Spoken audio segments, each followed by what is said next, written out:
todos y bienvenidos a un nuevo capítulo de este programa Hazlo por ti. La semana pasada estuvimos hablando de los hábitos. Si recordáis, dijimos qué son los hábitos, los tipos de hábitos que hay, saludables y no saludables, que estos últimos se podían transmutar en los primeros, y os di algunas técnicas. Hay muchas, cada uno de vosotros aplicad la que mejor os vaya, ¿de acuerdo? La que mejor resultados dé. ¿Y cómo se originaba un hábito? Pues bien, vamos, si os acordáis, lo que estamos haciendo es ir explicando todos los componentes del registro alimentario emocional para que lleguemos a conocer cuál es nuestra relación con la comida. Y si recordáis, lo que nos falta es hablar de las emociones, que es lo que vamos a empezar a tratar hoy. Las emociones es como un gran universo desconocido para muchas personas, porque no se nos ha hablado de ellas, no se nos ha dicho de dónde vienen, para qué sirven, qué hacemos con ellas una vez que aparecen. No se nos ha explicado. Es más, incluso añadiría que se nos ha enseñado incluso a reprimirlas, ya sea en el seno de la familia, en el colegio, en la cultura, en la calle. Y no porque se haga de manera consciente, se hace de manera inconsciente, porque es de la manera que hemos aprendido a actuar y a desenvolvernos. Por ejemplo, ¿cuántos de nosotros hemos oído en un momento dado, los niños no lloran? O los niños no tienen miedo, los niños son fuertes. Pues bien, hay una psicoterapeuta que se llama Leslie Grenberg que realiza muchas investigaciones con terapias focalizadas en emociones, ¿vale? Según esta psicoterapeuta, los hombres que durante su infancia han escuchado muchas veces que le digan tienes que ser fuerte, tienen serias dificultades para admitir sus emociones básicas y primarias como el miedo y lo manifiestan con enfado. Os voy a poner un ejemplo para que lo entendáis mejor. Imaginaros un trabajador al que su jefe le ha pedido que realice una tarea. Este trabajador se ha equivocado con la mala fortuna de que precisamente esa tarea pues, ha tenido ese error un impacto negativo sobre los resultados de su área. La cosa no queda ahí. Resulta que pasan los días, hay una reunión en la que está su jefe, sus compañeros y otros jefes de su empresa, y el suyo comenta delante de todos el error que ha cometido su colaborador y el impacto tan negativo que ha tenido en el área. Pues imaginaros a este trabajador cómo se puede sentir. Con un cabreo tremendo, súper enfadado. Ahora bien, yo os invito a hacer una reflexión. ¿Realmente creéis que este trabajador está enfadado? ¿Podría ser que siente miedo y no sabe expresarlo? Y vosotros diréis, bueno, ¿y miedo? ¿Cómo que miedo? Si su jefe le está diciendo... ¿Podría sentir miedo porque ve su carrera profesional amenazada? ¿Se siente amenazado porque su jefe ha hecho ese comentario delante de otros jefes que tienen poder sobre su carrera profesional? O si lo vemos de otra manera, imaginaros que se trata de un trabajador muy responsable y muy perfeccionista. Y lo que tiene realmente es que le da vergüenza que se haya puesto en evidencia delante de la gente y que se haya visto a la luz pues el error que ha cometido, con el coraje que le da equivocarse. Esto por poner un ejemplo. Otro ejemplo de represión de emociones, y ocurre con más frecuencia de lo que nos imaginamos. Imaginaros un niño o una niña, da igual, que en el colegio ha tenido un pequeño altercado con un compañero del cole, ¿vale? Ese mismo niño, cuando llegue a una edad más adulta, si es que se acuerda del altercado, si es que se acuerda de él, porque los niños saben que le pasan muchas cosas y enseguida lo olvidan, pues no le dará importancia. Pero en ese momento, ese día, para ese niño ha pasado un mal rato y se siente mal. Está deseando que lleguen sus padres para contárselo. Pasan las horas del día, ya se hace de noche y llegan sus padres del trabajo. Sus padres cansadísimos, con un estrés tremendo, deseando ya olvidarse del día de trabajo, descansar, pensando la madre en la cena. Llega el niño y les llega contándoles el problema que ha tenido. Y a esos padres no se les ocurre otra cosa que decirle, anda niño, eso es una tontería. Lo mío sí que son problemas, eso es una chorrada. Olvídate. Pues este es un ejemplo de cómo se nos enseña, cómo le estaríamos enseñando a esos padres en concreto a ese niño a reprimir sus emociones de manera inconsciente, porque obviamente esos padres no lo van a hacer porque sí, porque le quieren hacer daño a su hijo. Pero al final lo que se le está enseñando al niño es que cuando te pase eso no me lo digas. En lugar de cogerle, sentarle, preguntarle y cómo te has sentido y qué has aprendido. Y si te vieras de nuevo en esta situación, ¿cómo lo harías? Ahora que has vivido esta experiencia, ¿cómo la vivirías? ¿Qué harías? Pues no. El niño lo que va a hacer es que eso lo hará una vez, lo hará dos. Y si a la tercera la respuesta que recibe sus padres es la misma, pues os aseguro que ya dejará de hacerlo. Pero eso lo irá arrastrando durante todos los años de su vida. Por eso las emociones son muy importantes. Todas las emociones tienen una intención positiva. De hecho, no hay emociones ni buenas ni malas. No existe el bueno y el malo en las emociones, no existe. Todas tienen una intención muy positiva. ¿Vale? Y identificar las emociones, es decir, ponerles nombre, tomar conciencia de ellas, identificar de dónde proceden. Oye, yo esto que estoy sintiendo, a mí, ¿qué me la ha provocado? ¿Me la ha provocado una persona o varias personas? ¿Me la ha provocado un lugar? ¿Me la ha provocado una circunstancia concreta? ¿O me la ha provocado un recuerdo? ¿No? Como ejemplo. ¿Y qué duración tiene? Oye, ¿con qué frecuencia me ocurre? Oye, y lo siento, si yo lo pudiese medir, ¿a qué nivel lo pondría? Imaginaros, del 1 al 10, ¿a qué nivel lo pondría? ¿Cuál es la intensidad? Si aprendemos esto nos va a ayudar a comprender nuestras emociones y a comprender la de los demás. Ojo, que es muy importante, porque comprender las emociones de los demás también nos va a ayudar a adaptarnos mejor a nivel social y con el medio. ¿De acuerdo? Y a encauzarlas, a saber qué hacer con ellas y a utilizarlas a nuestro propio favor, para que nos sirvan para conseguir nuestro objetivo y nuestro propósito de vida. Es ahí cuando empezaríamos a hablar de inteligencia emocional.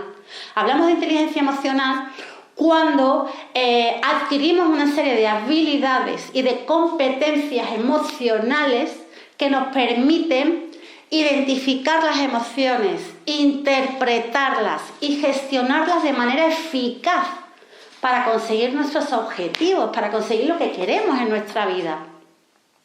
Pues a eso es a lo que vamos a centrar, a lo que vamos a tratar en este capítulo. Como las emociones dan para mucho, no lo vamos a poder centrar todo en uno solo, lo haremos en alguno más, ¿de acuerdo?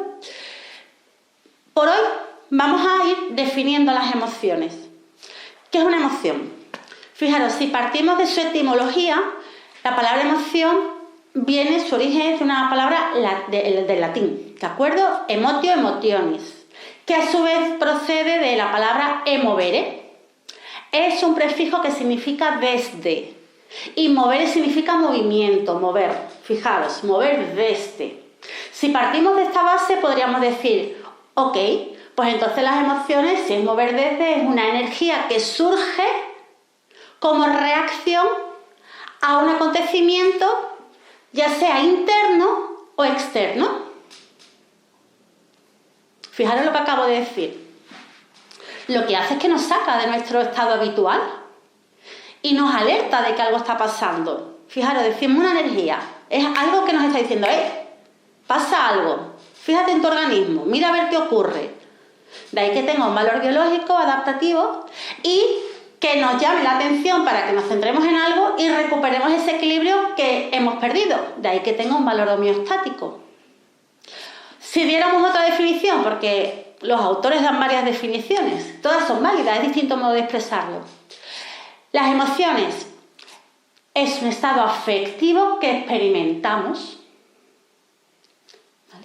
Es una reacción subjetiva al ambiente que suele generar cambios a nivel orgánico, ya sea a nivel fisiológico o endocrino.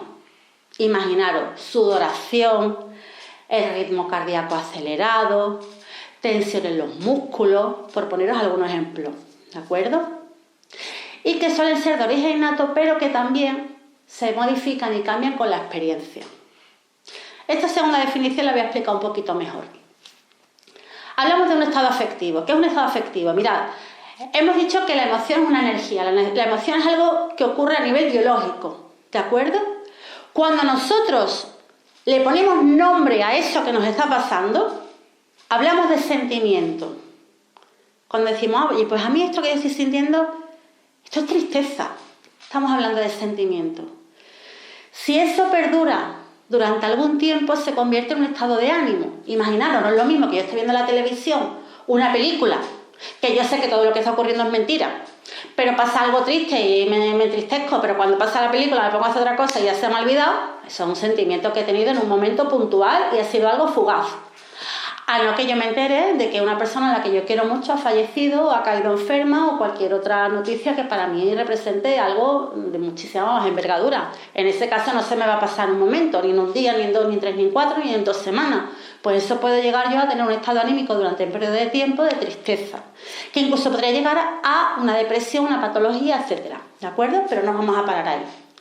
Eso de una parte. Y hablábamos también de una reacción subjetiva al ambiente. ¿Y por qué reacción subjetiva?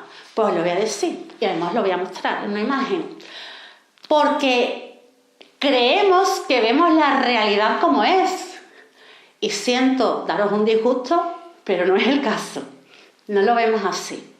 Mirad, nosotros cuando vamos a ver una película tridimensional al cine, ¿qué se nos vende con la entrada? Unas gafas de colores, ¿verdad? Cuando nos la ponemos vemos tridimensional, pero si nos la quitamos, imaginaros así que de reojillo hacemos así para ver, comparar, a que no se ve lo tridimensional, pues la realidad es lo mismo. Nosotros miramos como si fuera a través de unas gafas de colores, con lo cual no vemos realmente las cosas tal y como son, sino que vemos las cosas según la interpretación que le damos en función de nuestros rasgos de personalidad, en función de nuestras creencias. Son tan importantes que le dedicaremos un capítulo más adelante. En función de la cultura en la que vivamos, en función de la actitud con la que nosotros miremos al mundo. ¿De acuerdo? Y claro, todo eso influye, claro que influye. Pues mirad, os he hecho esta introducción de las emociones con el objetivo de que por hoy lo vamos a dejar aquí, pero os voy a proponer una tarea, ¿vale? Os voy a proponer, para que le apetezca, que cojáis vuestro registro emocional, alimentario emocional, que cada vez que comáis sin hambre, por favor, pararos a reflexionar, entablad un diálogo interno. ¿Qué me pasa? ¿Qué estoy sintiendo? Ponedle nombre a la emoción, a lo que estáis sintiendo. Ponédselo, ¿vale? Ponedle nombre a la emoción. Y pensad a continuación, bueno, ¿y qué nivel de intensidad? ¿Cómo lo estoy sintiendo? Del 1 al 10, ¿no? Imaginaros, puse antes el ejemplo de la tristeza, ¿no? El de si veo la película y me da pena, pero luego se me olvida, sería un 1. Y si es un ser querido o algo que fallece o que cae enfermo, pues sería, pues ya cada uno sería un 10, un 9, por poneros un ejemplo. Y a continuación pensad cómo se ha producido esta emoción. ¿Qué me la ha producido? ¿Me ha pasado algo concreto que me haya hecho sentirme así? ¿O alguna persona con la que me he cruzado? ¿O un recuerdo que he tenido? Muchas veces empezamos a sentir de una determinada manera porque empezamos a recordar cosas del pasado, ya sean negativas, ya sean positivas, las emociones. Haced eso. Y para quien quiera indagar un poco más, le propongo que coja el cuaderno que se está utilizando desde el principio del programa y que la apunte, que ponga el día, ponga la hora y ponga la emoción que está sintiendo y la describa. Está demostrado científicamente que cuando hay situaciones de fuerte carga emocional, escribirlo, solo el hecho de escribirlo alivia muchísimo. Y no solo eso, sino que cuando con el tiempo, ya sea al día siguiente, a la semana, los días, meses o años, lo vuelves a ver, adquieres otra perspectiva de cómo estabas y ves cosas que no veías en ese momento. Y te puedes plantear, bueno, ¿y yo qué he aprendido de esta situación? O ahora entiendo yo por qué me sentía yo así, claro. Sabéis que muchas veces decimos, las cosas se ven mejor en frío. Pues que eso es verdad. Mirad, y antes comentaba que os iba a poner una imagen para representaros el tema de la realidad. Y se me ha olvidado explicárosla, pero os la voy a poner ahora, no pasa nada. La imagen es un vaso con una cañita. Lo estáis viendo, son 2 vasos con una cañita cada una. Permitidme que lo haga al final, ¿vale? Pero bueno, estas son las cosas del directo. Si os fijáis, si tuviésemos esa cañita en la mano, la veríamos que es continua y que, bueno, está en perfecto estado. En cambio, fijaros en el vaso parece que esté rota, que esté cortada, ¿verdad?, por la mitad. Pues eso es un ejemplo muy claro que ilustra cómo vemos la realidad. Bueno, lo dejamos aquí. Seguiremos en el próximo capítulo con más emociones y, bueno, ya os lo dije al principio del programa, que esto requiere de un compromiso con uno mismo y de querernos hacer responsables de nuestras vidas. Hay que trabajar. Pero os aseguro que merece muchísimo la pena y que como le cojáis el gusto, ya no hay marcha atrás. Vais a ir cada vez más y cada vez más de manera natural, aplicando todo lo que vais aprendiendo y llegará un momento en que lo haréis de manera inconsciente. Adquiriréis un hábito, tal y como explicamos la semana pasada. ¡Hasta luego!